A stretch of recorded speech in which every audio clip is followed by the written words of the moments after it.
नमस्कार, स्वागत है दोस्तों। आज की बड़ी खबरों में मुख्य समाचार आप सभी के लिए लेकर आए हैं। इस वीडियो में जानेंगे देश दुनिया की हर एक बड़ी खबर को। दोस्तों, खबरों की तरफ चलने से पहले छोटी सी रिक्वेस्ट है, अगर आप नए हैं चैनल पे तो सब्सक्राइब करके घंटी के आइकन को जरूर दबाइएगा। और दोस्तों, अगर आप लोग भी मानते हैं ईवीएम के बजाय बैलेट पेपर से चुनाव होने चाहिए तो वीडियो को एक लाइक जरूर कीजिएगा। दोस्तों, चलिए पहली बड़ी अपडेट की ओर बढ़ते हैं। से आ रही है ताजा बड़ी खबर। संसद का शीतकालीन सत्र जारी है। इसी बीच आज संसद का घेराव करेंगे किसान। नोएडा में हाई अलर्ट। जी हां दोस्तों, आपको बताते चले किसान संसद का घेराव करने जा रहे हैं। उनकी तरफ से अपनी मांगों को लेकर एक मार्च भी निकाला जा रहा है। इस वजह से दिल्ली एनसीआर के कई मार्गों पर जाम की स्थिति बन सकती है। इस समय संयुक्त किसान मोर्चा के तहत हजारों किसान राजधानी दिल्ली की ओर कूच करने जा रहे हैं। किसानों की तीन मुख्य मांगे सामने आई हैं: 4 गुना मुआवजा, भूमि अधिग्रहण कानून के लाभ और 10% विकसित भूखंड का लागू होना। दोस्तों, आपको बताते चले एमएसपी की मांग भी किसान कर रहे हैं। अब दोस्तों देख सकते हैं, यहाँ पर संसद का घेराव करने की नई रणनीति बनाई गई है। उसके तहत हजारों की संख्या में किसान जुटने शुरू हो गए हैं शुरू से ही। और इस समय संयुक्त किसान मोर्चा के बैनर तले इस पूरे प्रदर्शन की तैयारी है। एक तरफ जहां ईवीएम और मतपत्र को लेकर दोस्तों लगातार विवाद गहराता जा रहा है, मतपत्र से चुनाव की मांग तेज होती जा रही है। मल्लिकार्जुन खड़गे भी यहां पर रैलियों में शामिल होने लगे हैं मुख्य अतिथि के तौर पे। अब एक अपडेट महाराष्ट्र के सोलापुर से आ रही है। सोलापुर के एक गांव मरकटवाड़ी में मतपत्रों से दोबारा मतदान कराया जाएगा। दोस्तों, गांव के लोगों को ईवीएम नतीजों पर संदेह है, इसलिए दोबारा मतदान कराया जाए। यह उत्कृष्ट पहल है। देख सकते हैं दोस्तों, जब सरकार और चुनाव आयोग और मीडिया नहीं सुन रहे हैं और इस बड़े पैमाने पर धांधली की जा रही है, तो देख सकते हैं लोगों ने बड़ा फैसला लिया है। दोस्तों, आपको बताते चले फिलहाल यहाँ गांव के लोग इस प्रकार के मतदान में खुद ही यहाँ पे व्यवस्था करने में लगे हैं। उन्हें ईवीएम पर संदेह है, इसीलिए अब मतपत्रों के जरिए भी मतदान कराया जाएगा। ये अपडेट निकल के आई है। दिल्ली के रामलीला मैदान में विशाल ईवीएम हटाओ रैली में 1.5 लाख से अधिक लोग शामिल हुए। मल्लिकार्जुन खड़गे मुख्य अतिथि के तौर पर पहुंचे थे।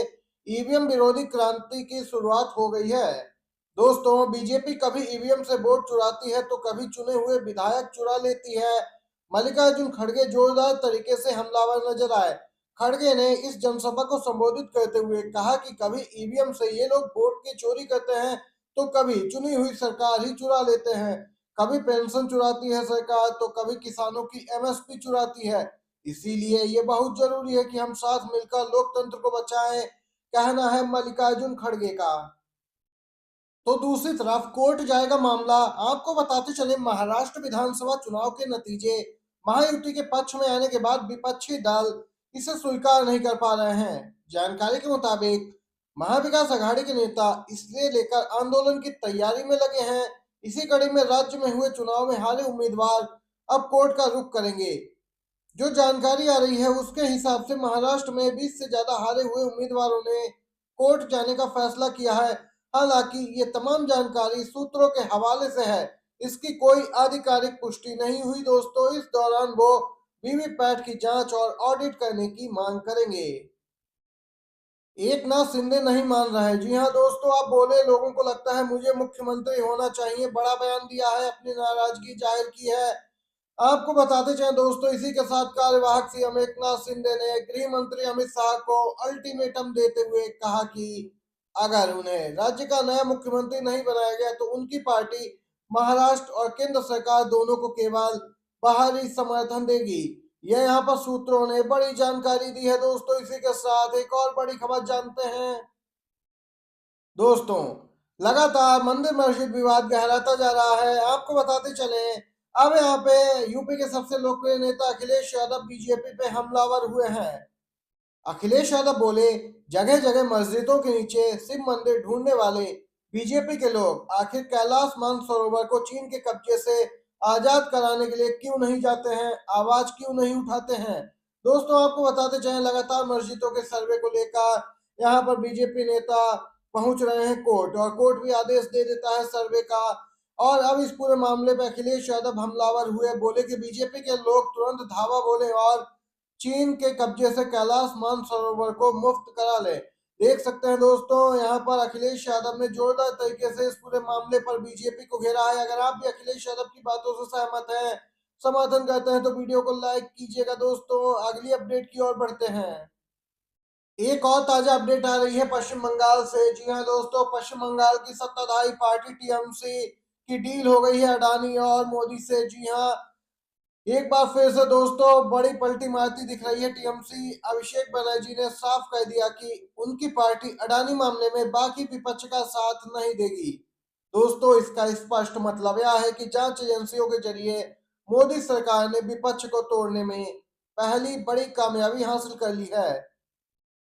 दोस्तों अब यहाँ पर आपको बताते चले, राहुल गांधी के सामने भी संकट खड़ा हो गया है, जब साथी दल ही यहाँ पे लगातार उनके विरोध में आ गए हैं। सरकार का पक्ष मजबूत होता दिख रहा है और यहाँ पर दोस्तों टीएमसी ने भी स्पष्ट किया है अडानी मामले पर वह विपक्ष के साथ नहीं है। महाराष्ट्र से अपडेट है। पृथ्वीराज चौहान ने वीवीपैट पर्चियों की 100% गिनती की मांग की है, चुनाव आयोग से करेंगे मुलाकात। महाराष्ट्र कांग्रेस के नतीजों पर उठ रहे सवालों के बीच कांग्रेस के वरिष्ठ नेता और महाराष्ट्र के पूर्व सीएम पृथ्वीराज चौहान ने यहाँ पे वीवीपैट पर्चियों की 100% गिनती किए जाने की मांग कर डाली है। दोस्तों चौहान ने आरोप लगाया कि निर्वाचन आयोग के पास छिपाने के लिए कुछ नहीं है। दोस्तों वीवीपैट वोट सत्यापन प्रणाली है जिसके जरिए मतदाता यह देख पाते हैं कि उनका वोट उस उम्मीदवार को गया या नहीं जिसके नाम के आगे का बटन उन्होंने दबाया था। दोस्तों लगातार यहाँ पे सवाल उठ रहे हैं चुनावी नतीजों पर। आपको बताते चले ईवीएम में गड़बड़ी को लेकर यहाँ पे लगातार विपक्ष हमलावर है और चुनाव आयोग को जवाब देते नहीं बन रहा है। यहाँ तक कि चुनाव आयोग ने ईवीएम मामले को लेकर सफाई देने के लिए कांग्रेस के प्रतिनिधि मंडल को आमंत्रित किया है मुलाकात के लिए। देख सकते हैं महाराष्ट्र में लगातार राजनीतिक हलचल तेज होती जा रही है ईवीएम को लेकर। महाराष्ट्र के नेता दूसरी तरफ ईवीएम की जांच कराएंगे। चुनाव आयोग को यहां पर दोस्तों 67 लाख की फीस भी भर दी गई है। महाराष्ट्र में विधानसभा चुनाव परिणाम के बाद से लगातार ईवीएम में गड़बड़ी को लेकर सवाल जो उठ रहे हैं और ईवीएम की जांच की मांग हो रही है। दोस्तों आपको बताते चले, लोकसभा चुनाव फिर हरियाणा चुनाव के बाद से ही इस मांग ने जोर पकड़ लिया था।